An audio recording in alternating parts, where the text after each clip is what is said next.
Selamat malam, salam sejahtera. Terima kasih karena bersama dengan saya di Nazlin Unity Channel. Ini laporan tentang keadaan hubungan terkini Muhyiddin dan Hadi. Hadi sudah lama tak muncul, sudah lama tak kedengaran suara beliau. Muhyiddin pun jarang sekali kita dengar suaranya. Dan yang paling jarang kita dengar ialah pertemuan kedua-dua pemimpin Perikatan Nasional ini. Seorang pengerusi Perikatan Nasional, yaitu Muhyiddin. Hadi pula ialah timbalan pengerusi untuk Perikatan Nasional. Tapi sejak bila kita dengar lagi pertemuan antara mereka? Sudah lama tidak berlaku, bukan? Rupa-rupanya ini keadaan sebenar terkini Hadi dan Muhyiddin. Hubungan Hadi dan Muhyiddin dikatakan kini dingin sedingin-dinginnya. Hubungan Presiden Bersatu Muhyiddin Yassin dan Presiden PAS Hadi Awang dikatakan dingin menurut sumber, sekaligus mencetuskan pelbagai spekulasi mengenai kelangsungan Perikatan Nasional yang digagaskan oleh dua parti itu. Sumber berkata, hubungan dingin itu antara lain berkait dengan kegagalan PAS menampilkan naib Presiden Ahmad Samsuri Mokhtar sebagai calon Perdana Menteri selepas Muhyiddin tidak meneruskan hasrat beliau berundur pada pemilihan Parti Bersatu pada tahun ini. Menurut sumber, pusingan Yu Muhyiddin dilihat sebagai tekad ahli Parlimen Pagoh itu untuk kekal menerajui Perikatan Nasional dan seterusnya dilantik Perdana Menteri kali kedua jika gabungan itu memenangi PRU 16. Dikatakan, selepas Muhyiddin umum berundur, PAS mahu Dr. Samsuri Ahmad Samsuri sebagai calon Perdana Menteri. Tetapi terbantut selepas pusingan Yu Muhyiddin diumumkan, kata sumber yang dekat dengan perkara itu kepada FMT. Pada Perhimpunan Agung Tahunan Bersatu November lalu, bekas Perdana Menteri itu mengumumkan tidak akan mempertahankan jawatan Presiden Parti, tetapi kurang 24 jam telah mengubah pendirian selepas diyakinkan istrinya Noraini Abdurrahman untuk tidak mengecewakan ahli memerlukannya. Sumber itu berkata, Muhyiddin dan Hadi yang juga timbalan pengerusi PN, lama tidak kelihatan bersama di mana-mana majelis. Kali terakhir ia berlaku pada perasmian Muktamar PAS ke-69 20 Oktober lalu. Pada PRK Kemaman Desember lalu, Muhyiddin dan Hadi dijadwalkan berkongsi pentas pada ceramah kempen Kemuncak. Namun hanya kelibat Hadi hadir manakala Bersatu pula diwakili naib Presiden Radzi Jidin. Mereka, yaitu Muhyiddin dan Hadi, telah lama tidak bertemu, kata sumber itu. Menurut satu lagi sumber rapat PN, Hadi juga sudah lama tidak hadir ke mesyuarat pimpinan Perikatan Nasional. Sebaliknya diwakili timbalan Presiden, yaitu Tuan Ibrahim Tuan Man. Walaupun ketidakhadiran Hadi tidak mengganggu perjalanan komponen PN, namun ia memberi mesej mengenai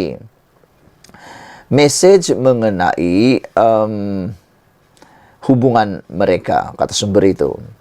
Menurut beliau, keadaan itu mirip dengan situasi Muafakat Nasional MN yang diasaskan UMNO PAS apabila Hadi tidak lagi menghadiri mesyuarat. Sebaliknya, mewakilkan Tuan Ibrahim susulan hubungan yang semakin renggang antara dua parti itu. MN mati langka apabila dua parti itu berbalah susulan keengganan UMNO menerima penyertaan Bersatu dalam gagasan itu. MN mula runtuh bila Hadi tidak lagi datang mesyuarat. Semua wakil kepada Tuan Ibrahim. Beliau dan Presiden UMNO Zahid Hamidi pun dah lama tak jumpa waktu itu, menjelang penubuhan Perikatan Nasional, kata sumber itu. Menurut beliau, sudah ada tanda-tanda keadaan itu kini berulang dalam konteks hubungan Hadi Muhyiddin dan masa depan Perikatan Nasional sendiri. Jika Perikatan Nasional berkubur seperti MN, sumber itu berkata, hala tuju Hadi sememangnya boleh memberi kesan besar kepada politik dan pentadbiran pada masa depan dengan PAS memiliki kerusi parlimen tertinggi, yaitu 43 diikuti DAP dengan 40 kerusi. Sekarang tak tahu ke mana Hadi nak bawa PAS selepas makin renggang dengan Perikatan Nasional. Bagi sekutu Perdana Menteri Anwar Ibrahim, ini peluang. Sebab itu ada titik lemah dalam Perikatan Nasional, katanya. Menurut sumber itu lagi, kalangan dalam PAS juga melihat Bersatu semakin lemah dengan tindakan 6 ahli parlimen Bersatu telah pun sah menyokong Anwar Ibrahim.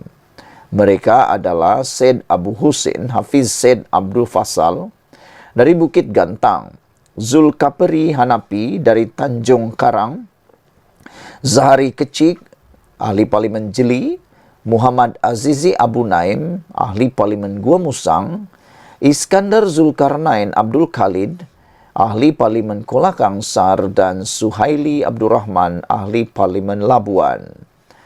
Untuk rekod, PAS mempunyai 43 kerusi parlimen pada PRU 15 berbanding 30 ahli parlimen Bersatu. Namun demikian, selepas 6 ahli parlimen Bersatu menyatakan sokongan kepada Anwar Ibrahim, maka kini ahli parlimen Bersatu yang menyokong Perikatan Nasional kini tinggal 24. Dan kalau benar 10 lagi menyusul menyokong Anwar Ibrahim, makna kata bolehlah disebut secara pukul rata Bersatu hanya tinggal memiliki 14 ahli parlimen menyokong Muhyiddin. Jadi, bukankah itu tandanya Bersatu sudah tidak relevan lagi bersama dengan PAS? Karena PAS tidak lagi mendapat apa-apa manfaat bersama dengan parti Bersatu itu. Dan adakah itu akan menyebabkan Hadi Awang akan lebih lagi merenggangkan hubungan dengan Muhyiddin? PAS juga mengekalkan pentadbiran di Kedah, Kelantan dan Terengganu selain merampas Perlis yang sekian lama menjadi kubu kuat Barisan Nasional. Selain PAS dan Bersatu, Perikatan Nasional turut dianggotai gerakan yang gagal menang sebarang kerusi parlimen pada PRU 15. Namun, meraih 1 kerusi Dewan Undangan Negeri di Kedah pada PRN Ogos lalu. Ulasan ini dipetik daripada sabudin.com dengan sumber Free Malaysia Today bertajuk Hubungan Hadi Muhyiddin Dingin. Sekian dulu untuk kali ini. Jangan lupa tinggalkan komen anda, tekan butang subscribe. Kita jumpa lagi. Bye-bye. Selamat petang, salam sejahtera. Terima kasih karena bersama dengan saya di Nazilin Unity Channel. Berita buruk untuk Najib Tun Razak. Berita ini dipetik daripada Harapan Daily. Hari ini akhirnya pengampunan Najib ditolak oleh mahasiswa PKR. Mahasiswa PKR hari ini merayu supaya lembaga pengampunan menolak permohonan Najib. Mahasiswa PKR memohon agar lembaga pengampunan menolak permohonan Najib Seri Razak untuk diampun dan dibebaskan dari penjara. Menerusi satu kenyataan, mahasiswa PKR berkata, bekas ahli parlimen Pekan itu telah didapati bersalah dalam kes penyelewengan RM42 juta dana SRC Internasional Sdn Bhd oleh 3 mahkamah dan 9 hakim. Justru kumpulan pelajar itu meminta agar pemimpin negara menjadikan kes Najib sebagai pengajaran agar pemimpin tidak mengejar ganimah apabila berkuasa kerana kebenaran tetap akan muncul, kata mereka. Sepandai-pandai tupai melompat, akhirnya jatuh ke tanah juga. Setakat ini, kerajaan Malaysia sudah membayar jumlah keseluruhan hutang Malaysia Development Berhad 1 MDB sebanyak RM43.8 bilion dengan baki hutang yang belum dibayar berjumlah RM9.7 bilion, membabitkan prinsipal RMS bilion dan faedah RM4.7 bilion. Hutang-hutang 1MDB ini terpaksa ditanggung oleh rakyat secara bergenerasi. Berapakah sekolah dan hospital boleh dibina jika syarikat tersebut tidak wujud? Kata kenyataan itu. Dalam pada itu, mahasiswa PTKR menegaskan pihaknya menolak amalan bobrok rasuah dan penyelewengan. Saudara-saudara sekalian, apa pula komen Anda? Adakah Anda juga senada dengan mahasiswa PKR yang menolak permohonan Najib untuk dibebaskan? Adakah Anda juga senada dengan mahasiswa PKR untuk merayu lembaga pengampunan supaya menolak permohonan Najib?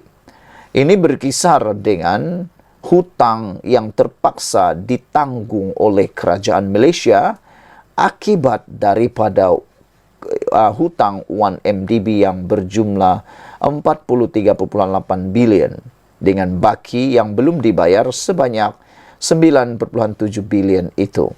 Saudara-saudara sekalian, kata mahasiswa PKR ini, hutang-hutang 1MDB ini terpaksa ditanggung oleh rakyat secara bergenerasi. Mereka juga mempersoalkan dan menimbulkan pemikiran kritis mereka dengan kata, berapakah sekolah dan hospital yang boleh dibina jika syarikat 1MDB tersebut tidak wujud? Anda pasti dapat memikirkannya sendiri. Tidak perlu menjadi mahasiswa untuk dapat menerima atau dapat menjawab persoalan mereka ini, yaitu dengan berpuluh bilion yang telah dibayar itu, kalau ia disalurkan untuk membina sekolah dan hospital, menurut mahasiswa PKR ini, mungkinkah beberapa sekolah dan hospital telah siap dibina?